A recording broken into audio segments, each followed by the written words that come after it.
So for the other components, you can start with pretty much any of them. I'm starting with the 1 microfarad capacitors.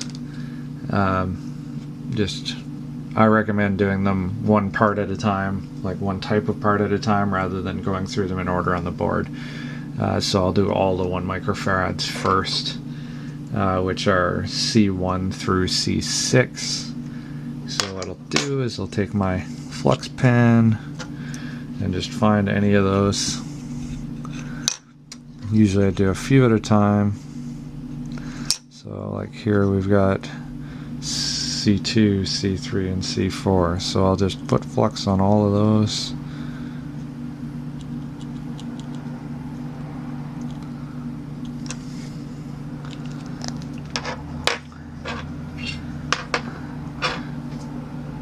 Then I'll put a tiny bit of solder on the end of my iron.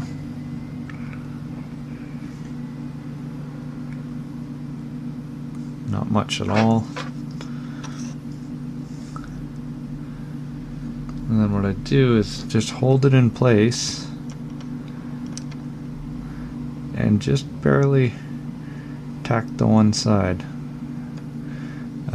Usually just the amount of solder that's already on the iron is enough to stick it down. Don't worry about getting it the perfect amount of solder on it right away. Just get it tacked down.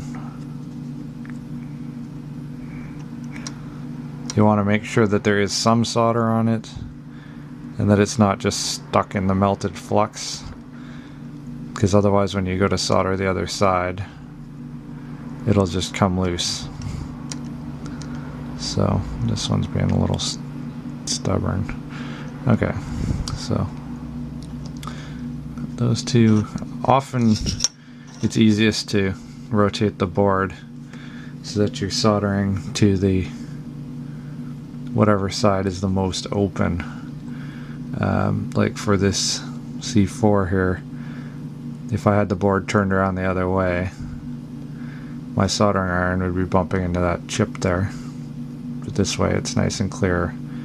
I got lots of room to get in there and tack it down without worrying about running into other stuff. Once they're tacked down, then I find it's easiest. If you have narrow solder like this, you can hold it right up against the end of the chip and just touch it, and it'll usually just melt right into place and give you a pretty near perfect joint.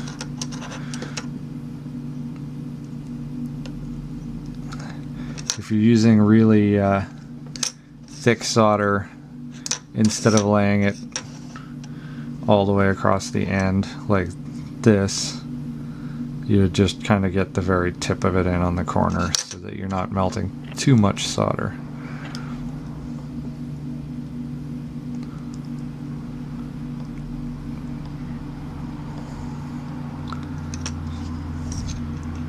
So that's pretty much all there is to it. Just continue doing that all around the rest of the board. Make sure you don't miss any ends of any of them. Often you want to go back and redo